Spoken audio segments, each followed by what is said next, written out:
Yeah, my name is Jack Mitchell. Many people call me, and most people call me Dr. Jack. Where were you born? I was born in Dorchester, Massachusetts, which is just outside of downtown Boston, but South Boston, so it's right on the border of South Boston. When was that? When was that? Many moons ago, 1942, August of 1942. I was the first male child of my folks. I had two older sisters, and then I came along, and then after me, it was like Planned Parenthood. It went two girls, two boys, two girls, two boys. So there's 8 of us kids, and all of us are still alive and in pretty good health, actually. Did your parents tell you anything about your birth? Was it in a hospital or? I was born in a hospital, yes, St. Margaret's Hospital in the Dorchester area, yes. My parents had, looking back, just had an amazing relationship and marriage. Never heard any fighting from them. Deeply religious. My parents were deeply religious, and they were so clever the way they used it, because with us kids, after we had dinner, we all had responsibilities. My mom would post on the refrigerator every week a list of chores. We all had to make our own beds, obviously, but who was going to take out the rubbish and who was going to vacuum and all those type of things. We were all assigned duties. But after every dinner, we all ate dinner together. My dad worked not too far away from the house, and we all had dinner every night. And after dinner, we were all assigned that maybe one week I would have to wash, next week maybe I'd be assigned to dry dishes, a third week I may be responsible for sweeping the floor, whatever it was. But it was kind of brilliant to my parents that during that time, my mom and dad would be on their knees saying the rosary. So all of us kids had to say the rosary, which is a prayer that is very common in Catholic families. And we would say the rosary, and I didn't realize it till I was older how brilliant was that of my parents, because we couldn't fight, say, hey mom, Larry's hitting me, or Mary is doing this. And so it was just an amazingly clever thing for my folks to do. So I remember the good times that we had as a family. We're still very, very close, our brothers and sisters. Matter of fact, we're getting together in October, just the brothers and sisters, to kind of reconnect and so forth. So it was a wonderful youth. I really have a very wonderful, happy childhood. What was your favorite food on the table when you guys sat down to eat? Steak. There was no doubt steak. We didn't have it we were 8 kids, so we didn't have it that frequently. So every once in a while on a Saturday night, usually we had hot dogs and beans on a Saturday night, but every once in a while we'd have steak, and that was terrific. So always a very special place in my heart for a beautiful piece of steak. What did your dad and your mom do with most of their time? Well, my mom took care of 8 kids, so she was home.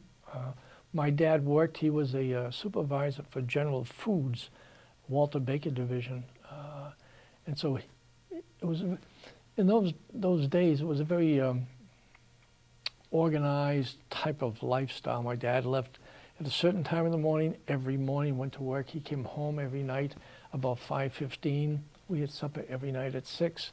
We usually had doing dishes, saying the rosary at 7.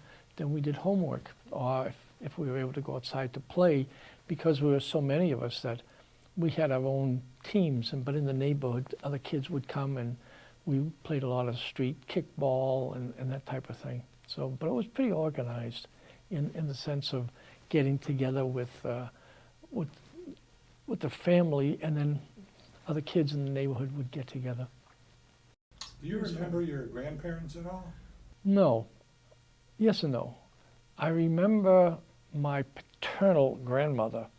Her name was Fanny Van Endem, and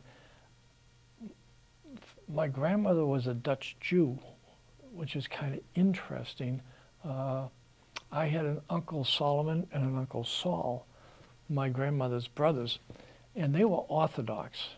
And that was kind of scary for me, because they they dressed funny. They had curls in their hair, and I didn't understand their religion at all. But my grandmother lived with us. My grandmother was quite wealthy when I was a child. We lived in a 33-room home. It was a big mansion, actually. And next to us was Eastman from Eastman Kodak. He lived next door to us, and across the street, diagonally across the street, was the Fitzgerald mansion where Rose Fitzgerald and the Kennedys lived. So I lived in a very kind of exclusive neighborhood because of my grandmother. And there was, in the dining room, formal dining room, there was a button under the table that would ring in the kitchen for the butlers and so forth. There was a butler pantry. It really was a beautiful, beautiful home. When I was 5 years of age, there was a fire in the house. My grandmother, because of the Depression, she lost all confidence in the banks. And so she took her money and she placed it in the eaves in the attic. And I remember as a kid going into the attic, and there were these plastic coverings to get into a particular eave. And there were just stacks and stacks of money. I have no idea what the denominations were, but there were stacks and stacks of currency. And in the fire, it all went up in flames. So from living in this wonderful home, then my folks, our lifestyle changed, and my lifestyle changed. You know, I wasn't aware. I was 5 years old, but it dramatically changed what happened. But so my folks actually built a petition in the home, and we stayed on one side of the home, and then we rented out the other side. And my grandmother lived on made actually a beautiful home on the third floor, which overlooked the ocean. So they decided to renovate and stay in the home? So my folks renovated, and ended up that there were actually 3 living spaces. Half of the house we lived on, and the other half. As you entered the home, there was this major foyer, if you would, and then there were 2 fireplaces on both sides, and then they opened up into, on both sides, studios and libraries. And then there was a living room and then dining room, and then there was a sunken kitchen. And behind the sunken kitchen there was pantries and a butler quarters. And so they put a petition through the entire house on 3 floors actually. And so the house, so when I was just a youngster, we had the Doherty family lived next door to us. They came in and they rented from my folks. And so... It sounded like a tight ship. Did you ever get in trouble? No. I was sports, school, and church were the 3 things, and music. Those were my 4 kind of real passions. And I never, when I was really young, I became quite pious in a sense. And so I hung around with really good kids. And we were all into sports. We were all into education, doing our homework and so forth. And so, no, we didn't, I really didn't have that, those kind of challenges as a youngster. It was, if I weren't in school, I started almost every day going to church. That became important to me. Even as a youngster, I became pretty devout as a youngster. And so I usually started my day off going to Mass. I still do today. I was at church this morning. So it's part of my lifestyle. And then I'd go to school, and then afterwards I would get out in the park and play ball, and then I'd go home and do homework. And so that was my life. But it was a very happy, it was a very secure life. And so no, I didn't really get into trouble. None of my brothers and sisters did. None of us smoked or drank. As we were youngsters, none of us did any of those things. So we were kind of a different kind of family. Yeah. So as we look forward to your teenage years and you're in middle school and high school, what classes and what kind of experiences do you remember there? Again, it had to do with church. It had to do with academics and sports. I happen to be in music. I happen to be a pretty good singer. And so I was very much involved in the choir and singing. And I happen to be a pretty good athlete. And so I became all Catholic in basketball and in baseball. And I won a scholarship to high school. I went to BC High with the Jesuits. So I had, that was my life. It was just a continuation of my grammar school, 8 years in a Catholic school with the nuns. And then, interesting, I never had girls in my class. That I was in an all boys, no, we had girls in the school. So in my 5th grade, for example, I had 5th grade girls, but they were in another part of the school. But I was in a class, I think there was, I don't know, 40 kids in my 5th grade, for example, but they were all boys. And even in high school, I went to an all-boy high school. So I never had, I had kind of a different kind of upbringing than most kids my age. And then when I graduated from high school when I was 17, almost 18, and in 1960, and then I went into the seminary to become a priest. And again, there were no girls there either. So I went from a very secure, comfortable, very happy life of sports, music, academia, into the seminary. And I was there, and then in the seminary I was there for 8 years. I got my degree in my BA's in philosophy with a minor in history. And then after 4 years, I did another 4 years of theology, and I got a degree in theology. And then while I was there, my last year, because I did quite well academically, I was able to go to, there was an affiliation with Harvard and a couple of other schools, and I was able to go to Harvard and begin my degree in psychology. Actually, it was psychological counseling is what my degree ended up to be. And then after 8 years in the seminary, and the seminary at that time was pretty strict in the sense that the philosophy was take a fellow out of the world, if you would. There were no televisions, there were no radios, there were no newspapers. We were behind closed walls, and the time was to be spent on our knees in chapel. We spent a lot of time in chapel. We spent time in class, we spent time in sports, and we spent time doing homework. And that was a pretty regimented. We got up in the morning at, I think it was 6:20. Someone would knock on the door, and they'd say, Benedicamus Domino. Would say, let us bless the Lord. And you had to say, thanks be to God, in Latin. And then you started your day. You had to be in chapel by 6, and you were in chapel on your knees, and there were no pews. You were on a marble floor.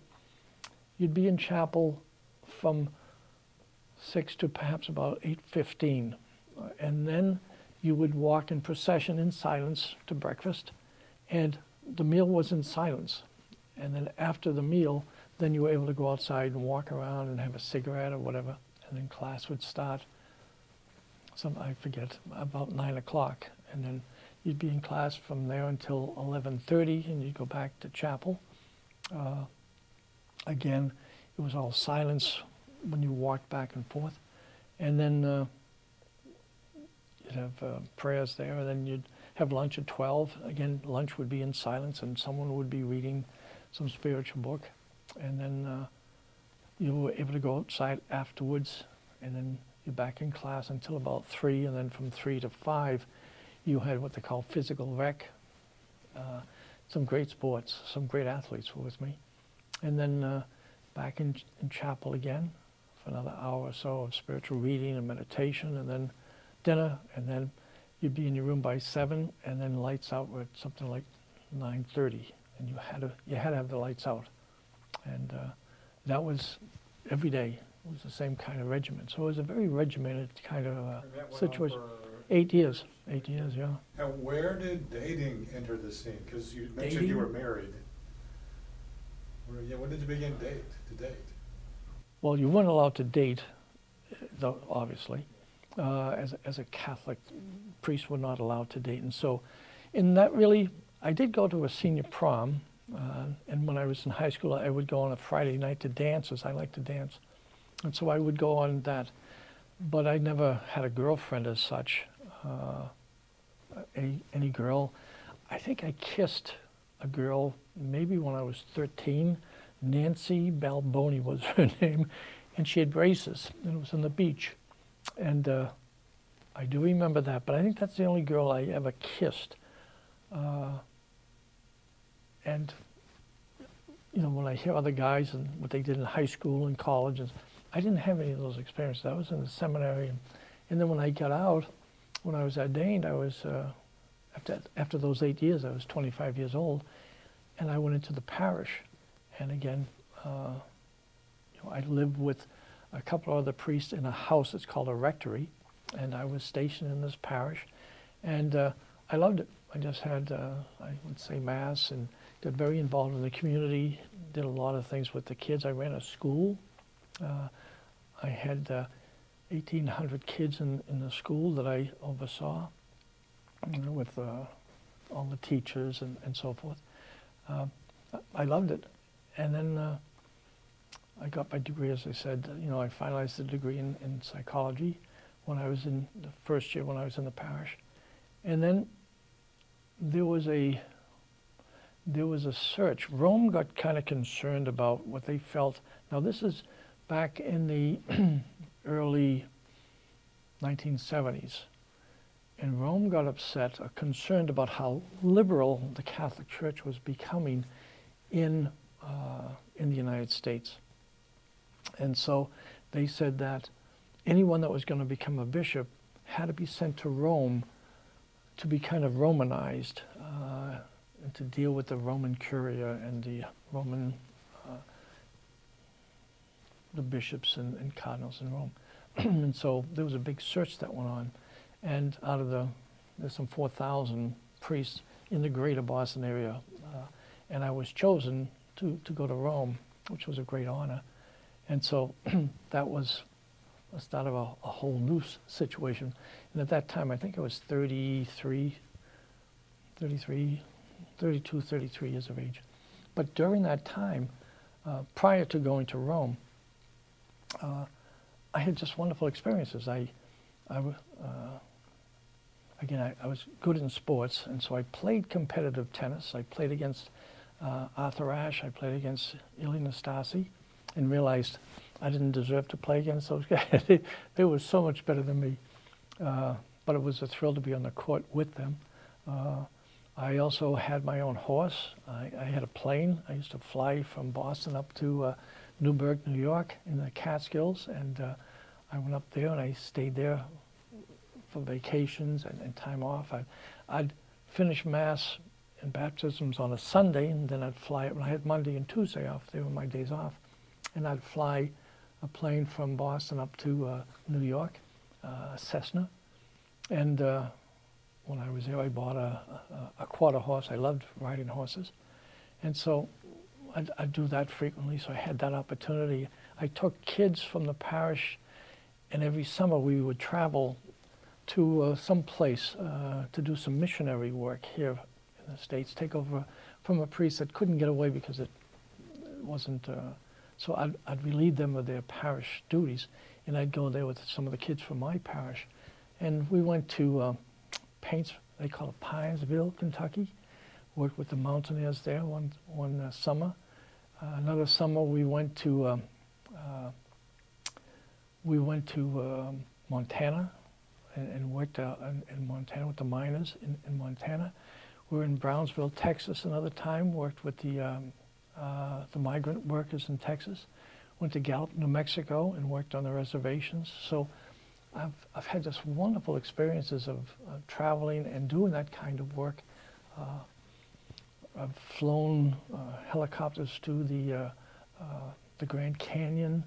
I've just had, I've been on roundups. I've met a wonderful family out in Montana, and I was invited, because of my love of horses and so forth, I was invited back to go on 3 roundups actually with them, that I'd go for 7 to 10 days just on horseback, rounding up cattle. Now, this is a kid from Dorchester, from Boston, and I'm, in the mountains in Montana,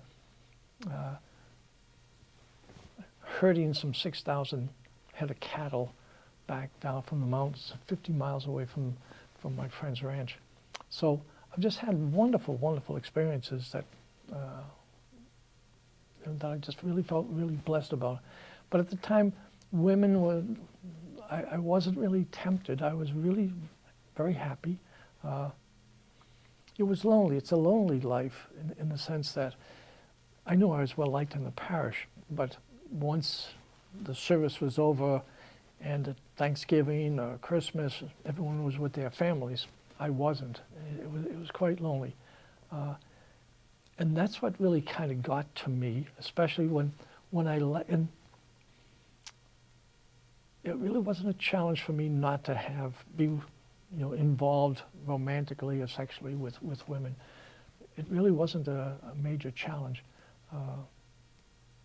But as I got into my mid-30s, and especially when I went to Europe, and there, when I started to travel, because I travel quite a bit, when I went to Rome, they sent me to become a lawyer, and so I have my degree in law as well as theology, psychology, and law.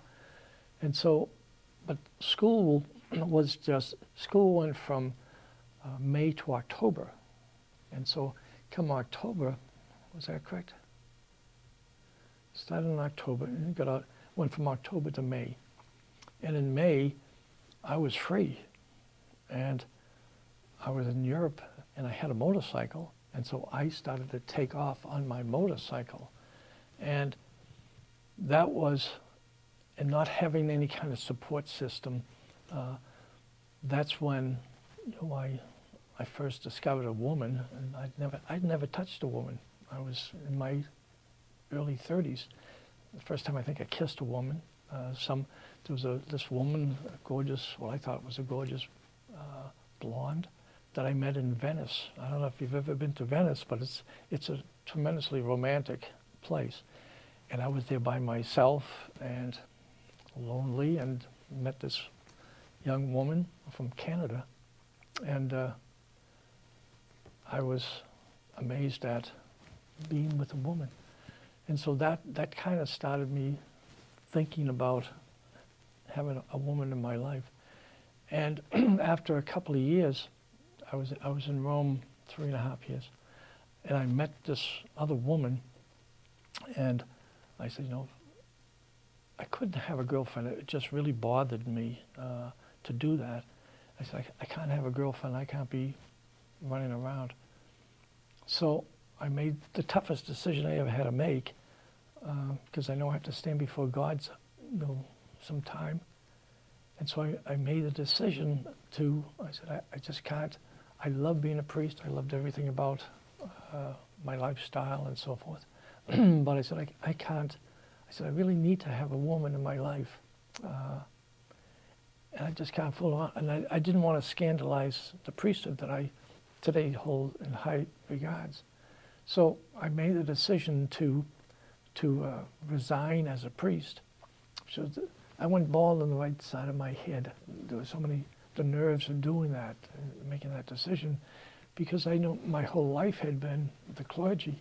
And it was really a very difficult decision. And I made that decision and resigned as an active priest. Our theology as Catholics says that once you're a priest, you're always a priest. So I have the powers that were given to me when I was ordained a priest. In other words, I can say Mass, I can hear confessions, I can baptize, I can do all those sacramental things. But I don't have the power, I don't have the right to do them, because I made the decision to get married. So I knew that was something I'd have to give up. but I still, today, still go to Mass, but I don't say the Mass. I still go to confession, but I don't hear confessions. I can only do that in times of an emergency. If someone were dying, then I can do that in times of extremity. But by and large, I've accepted that there are consequences to decisions that you make in life. So I made this decision and met and married my wife. We've been married 44 years. So and This was the lovely blonde? no, this was another blonde. I guess I have a proclivity towards blondes, but Corinne is a blonde, actually from South America, but her folks are from Innsbruck, from Austria. So she's a tall, leggy blonde, but her native language and her native country is Uruguay in South America. So I left Rome. I had to leave because my visa was part of the Vatican, because I lived at the Vatican, and my visa was tied up with the Vatican. So once I had resigned as a priest, I was only given, I'm going to say maybe 30 days before I lost my visa and I had to go back to the States.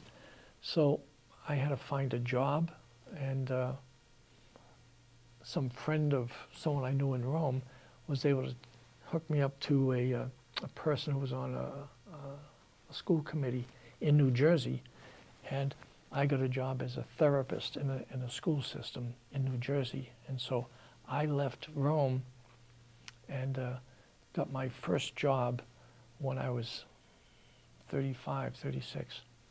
And What was that job? as a therapist in the school system. So I came back to the States, basically with 3 master's degrees, 2 doctorates, so pretty well educated. And I think I made $9,000 at the time, which I just couldn't live on. I mean, that was just, and then I went to after I was in I worked at a facility in New Jersey, and I went to my boss there.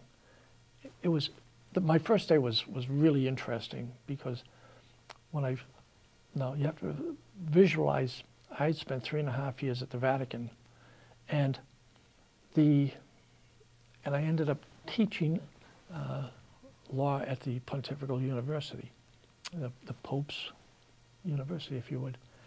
And the tradition there was, when the professor came in, the class all stood out of respect. And there's also a tradition in Europe, we don't have it here in the States, but they would kiss your hands because they were anointed. Kind of creepy, but that was the tradition. And I'm surrounded by, Michelangelo's works. I'm surrounded by Bernini and Bellini, all these amazing works of art there at the Vatican. And the nuns were there to take care of the food and all this kind of thing. So I left this environment, and I came to the States, to New Jersey, to this school, this residential treatment facility, and I was told by the fellow who was in charge, he said, okay, you're going to meet with Dexter and Clinton. They're in that room, and go to work. So I walk in, and there are these 2 young fellows, maybe 16, both young black fellows, who are totally intimidated by authority, totally angry with authority, and totally angry with white authority. So I go in there, I say, Dexter, Clinton, good day. And then all of a sudden there's this barrage of F you and up your language that I've heard, but I never heard it like that. No one ever told me in all my 35 years to go F myself. It was shot, and instead of having Bernini and Bellini and all this beautiful artwork, the walls were all bare. The smell of male boys' body odor was all over the place. It was a gringy day. It was December 1st, 1977, and it was a cold, miserable winter day in New Jersey. And I walk into this smelling boys' area with these two kids that were just angry at life. And life had been tough with these kids. And their language was such, even today, I never used bad language. It was just it was not part of my lifestyle. I know what they all mean. I've heard them all, but this was a barrage of languages hitting me in the surroundings. So it was like night and day going from the exquisite lifestyle in Rome, being at the Vatican with everything being so prim and proper, to being at this residential treatment facility. So it was a rude awakening, if you would. So I started there, and after 6 months or so, I went to the boss and said, listen, I can't live on $9,000 a year. So they gave me a raise to $11,300. And at the end of the year, I said, I can't survive on that. So I was fortunate to get a job in sales for a company in New Jersey. And after a year's time, and I started there at $18,000, and I said, man, if I could only make $25,000 a year, that'd be really sweet. So after a year's time there was an opening in the Human Resources Department for manager of training and development. And because of all my academic background, they said, put Mitchell in there. So I was put into the Human Resources Department as the manager of training and development. And from there, I was exposed to the recruiting because of my psychology background and my legal background. I got involved in benefits and compensation, and ultimately I became the head of that department. And then I was recruited from there to get into Manhattan as a vice president of human resources in the advertising world. And I think I started there, I'm going to say maybe at, I'm going to say 57,000, 58,000, which at the time was wonderful. So I was there for 4 or 5 years, and I was recruited from there to a larger firm. It was the largest firm in the world, the largest PR firm in the world, also part of an advertising agency. And I was there. So I was in Manhattan from all the 1980s, working either in advertising or public relations as a senior director of human resources. My mother she was so proud of me that my title was Senior Director, Worldwide Director of Human Resources. So my mother used to tell her friends, my son's Worldwide Director of Human Resources. So she was very proud of my corporate title. So I was there until 1990 when I decided to leave the corporate life, and I came to Florida and started a new life here in Florida with my wife. Let's back up there. Go ahead. So when, you told us about your wife, but when was that and how did you propose? I don't know if I ever proposed as such. When I first met my wife's name is Corinne, Maria Corinne. And my wife left Uruguay and came to the States as a stewardess with Pan American Airlines. And because of her linguistic ability, she's multi-linguistic, and she flew international. She was trained in Miami, and then she was stationed in New York and flew international, into Rome, into Baghdad, were frequent flights of hers, again because of her language ability. And so I was, as I said, I had a motorcycle when I was living in Europe, and I used to take off when school would get out in May. I would get on my motorcycle and I would travel by myself through the Alps over into France, to Nice, to Cannes, go into Spain, Barcelona, Madrid on my motorcycle, and then I'd come back and so forth. And I met a friend, an Italian fellow who was a banker in Rome, and he was married to an American woman who worked for TWA, Trans World Airlines. And we became quite friendly. And after a year or two, I was going to visit her home, and I pulled up to, my friend's name was Mario, and the wife's name was Phyllis, or Philomena. And I pulled up to Philomena's and Mario's home on my motorcycle. And outside of their home was this stretch, this huge gray Mercedes limousine. And on the front, it had in the back, it had the license plate of a Corps Diplomatique, the Diplomatic Corps. So it was part of the Diplomatic Corps of some country. And so I said, what the heck is this doing here?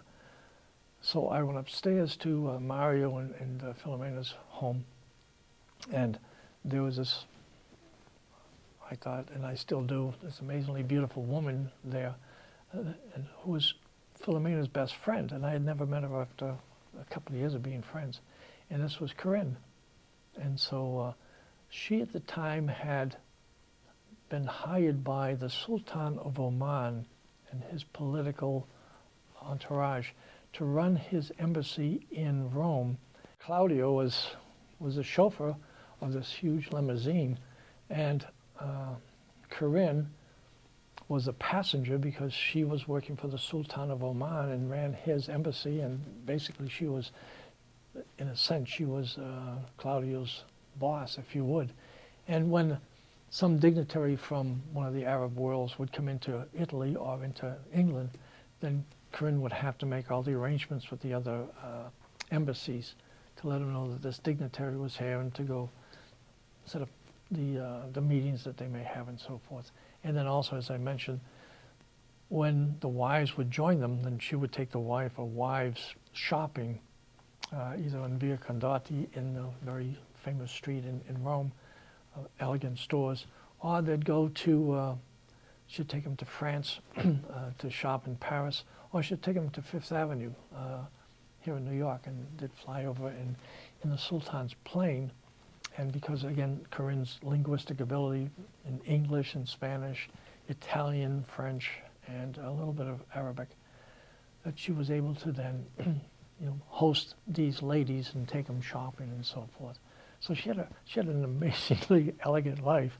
And when we came to the States, I kidded her because the first car that I bought when I got here was a little Civic, a little red Honda Civic. And I said, you've come a long ways from Claudio as your chauffeur, now you have me as your chauffeur, and instead of that big Mercedes, we could have put the Honda in the back seat of that stretch limousine. So Corinne had a wonderful career there. It was demanding because whenever the Sultan wanted her, then she had to be available for him or for any of the dignitaries.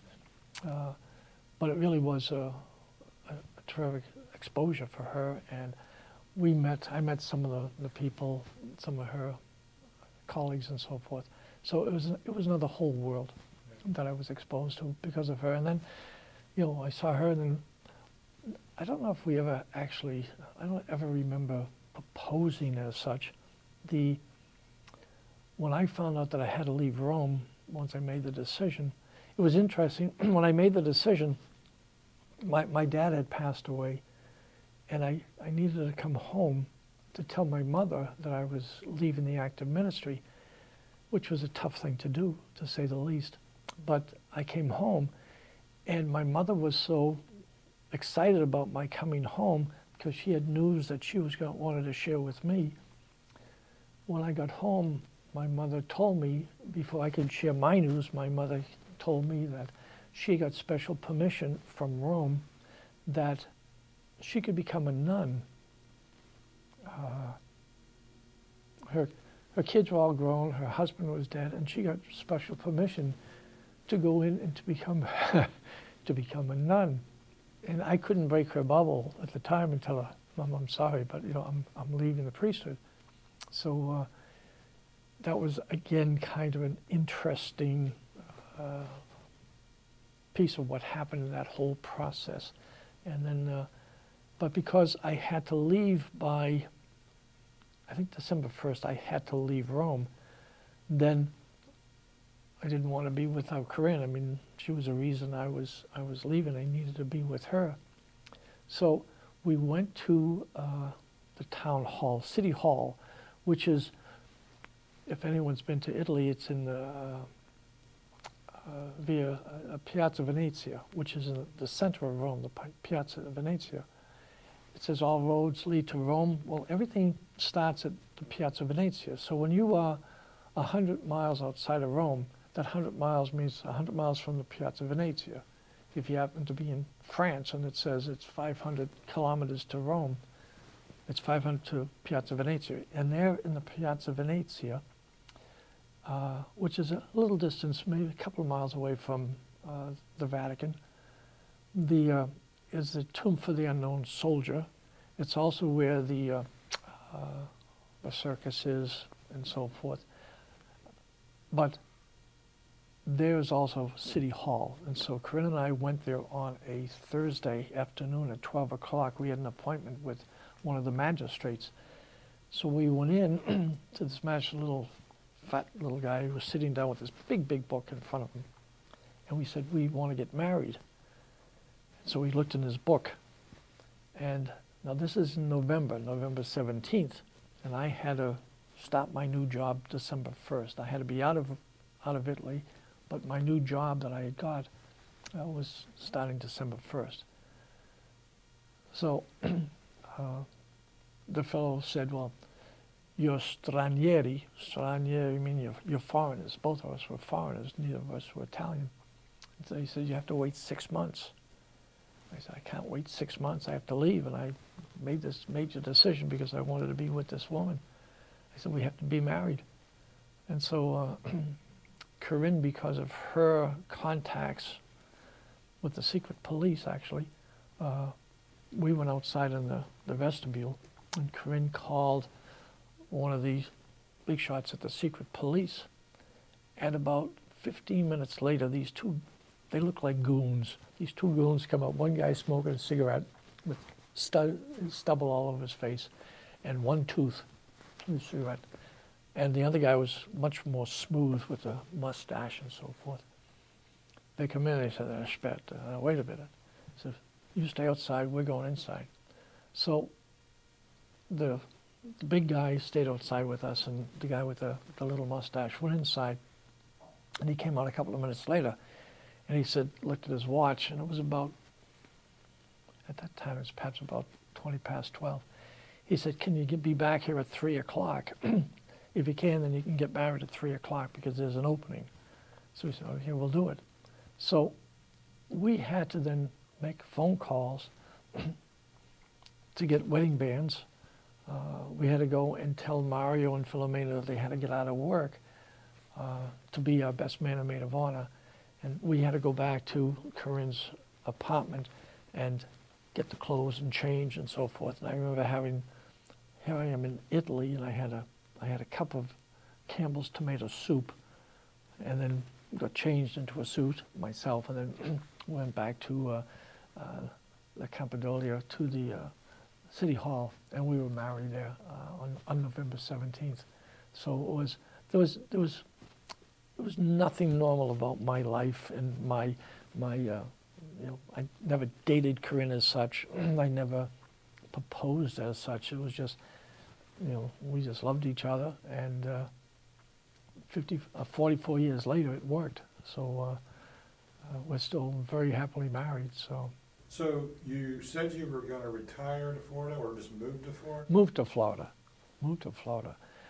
The winter for Corinne was tough. She's from South America and hadn't really been involved with snow and ice and so forth, to the extent that we lived in Hoboken, New Jersey, which I happen to love, and we worked in Manhattan, both of us, and Corinne was working as a HR manager and also in the advertising, but in a small advertising agency.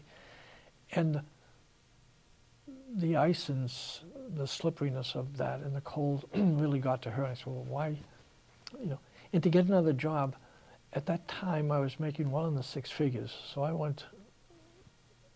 when I left in 1990, I believe, if I remember correctly, my base salary was 165,000, which is a lot. That's a lot of money today, but it was a lot of money back in the late 80s. And it was really tough to think in terms of buying or getting another job at that level. So I decided that I loved Florida. I had come to Florida for years. I had cousins who had placed down here in Jupiter, and we'd come almost every year to Florida. I just loved Florida, and Corinne did, so I thought, well, why stay here? Why not come to Paradise, which I felt was paradise, and I'll work as an independent. And so I worked as an independent HR consultant, and that's really what I've done for the past 30 years now that I've been here. We came in 1990, and basically I've worked pretty much for myself all these years as an independent consultant. Do a lot of personality assessments. I do a lot of executive coaching. I do a lot of management training.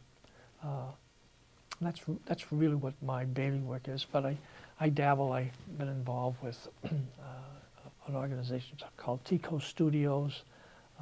Started that a few years ago with some friends of mine. Kind of going back to my time in advertising and marketing. But my real focus is, and my real gift is human resources. That's what I know and love and do. And so I've been here for, I guess, the past 31 years. Lived 10 years down in Miami, which I loved, and then been up here for the other years. What do you see doing with the rest of your life? The rest of my life, I tried retiring. In 2008, I did work for a wonderful company called Sightline, and I was a division president for them. And I had told the owner, I said, I don't want to be an employee. And for 3 years, he said, Jack, I want you to come and work for me and head up a new division that I have. And I said, Steve, I don't want to be an employee. I've been an employee, and I like being an independent. So after 3 years, he came to me again and said, I want you to be president of this division that I've started. He says, I know you don't want to be an employee, but I'd like you to be a partner, and you can have equity in the entire organization and so forth. So I said fine to that. So I moved from Jupiter Farms down to Miami. And then I retired from that after 10 years. And I think I was 65, 68, whatever it was, in my mid-60s. And I built a beautiful home up in the mountains, the Blue Ridge Mountains of Virginia, a 3,000 square foot log home on 58 acres, which is beautiful. The first year was fine, but the second year I got bored out of my gourd. Because we're on 58 acres, I had no neighbors. I had this gorgeous view, and I'd wake up in the morning and say, God has blessed us so much that we can afford to be here, and we have this spectacular view. I'd say that the second day, then the third day, I said, man, I'm bored. We had no neighbors. There was no church involvement. I had no business community. And so I didn't like being retired. I don't have kids. I don't have grandkids. I don't really have hobbies. My hobbies really were reading and reading and sports has been what I've done as hobbies all my life. And so I said, I wasn't happy, so I was fortunate that one of the fellows that I had consulted with, and I had been his executive coach, had sold his business successfully, and he became a CEO coach, and he invited me to come and join and give a presentation to his CEO members, which I did, and that started another second career, and that was just great. So I've been involved. I really don't look forward to retiring because just to play golf was not enough. I became a pretty good golfer when I did retire, but it wasn't satisfying. And so, to wake up and say, I don't want to play shuffleboard, and I don't want to play cards, and I don't want to play golf all the time. I don't mind doing any of those things once in a while. I had my own boat, and I loved that, and I spent years, matter of fact, I lived on my boat for a few years. So I've done a lot of boating, which I love. but it's not enough intellectually to stimulate me. So I intend to die with my boots on. That I love what I do. As long as I can still add value to my clients, then I still want to do this. So as long as God gives me the health and the mental acuity, and that's the important thing, I'll continue to do what I can. And if I can't, then I have been doing quite a bit of volunteering in charities and being on boards of Safe Space, which is a wonderful organization, and Treasure Coast Hospice, which is a wonderful organization. So I've been on the board of these organizations, and I'll continue to do that to try to. So if I can't work, and I'm not working as much now as I did before, and so in my free time, if you would, I try to give back to all the blessings I have received, to organizations like Safe Space and Hospice. If you could give some advice to the younger generation and the generations that are coming, based on your life and your experiences, what would you like to tell them? My first thing is the richness that I believe my faith has provided me, and to, if you've been blessed to have some faith, then nourish it and appreciate it, and let the Lord fill you with His goodness. So to me, that's been what has driven me all these years. I remember as a kid, saying, "Why were you born?" And the answer was to know, love, and serve God on this earth, and be happy with Him forever in heaven. And that's kind of, so if I could give any kind of advice to anyone, if you've been blessed to have an acorn seed of faith and belief in a God, especially in a God that we know loves us so much, who gave us His Son, then I would say nurture that. Don't take it for granted, and appreciate it, and let it fill your life. Well, thank you very much.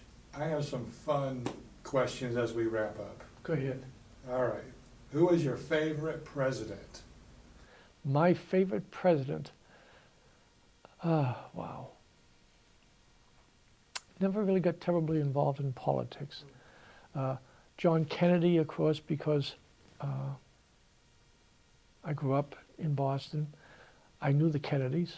I knew Ted Kennedy, actually. I was gifted that I was the escort for Jacqueline Kennedy at John Kennedy's funeral because of my relationship with the Kennedys. So I'd have to say John Kennedy was my favorite Okay. because of that connection that I had. Favorite movie at the cinema as a child? Cowboys and Indians. I mean, there was no doubt. Cowboys and Indians were my favorite.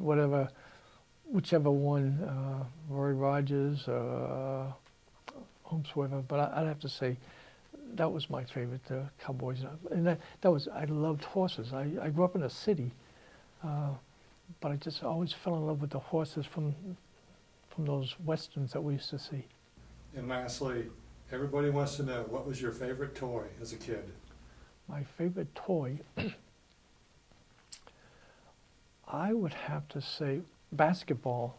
I love, anytime I could play basketball, I played basketball. It was my favorite sport. I was good in baseball. I wasn't good in hockey. I was good in tennis, but tennis was later in life. But as a kid, I was always on the basketball court, and then in season baseball. But basketball, having my own basketball and having my own baseball glove, that was pretty special in those days because we didn't have a lot of money. And getting them for Christmas presents, that was really pretty special. Anything else you'd like to say as we wrap up? Just thank you. Thank you for this opportunity of kind of reflecting on, 70, almost 80 years of life. So thank you.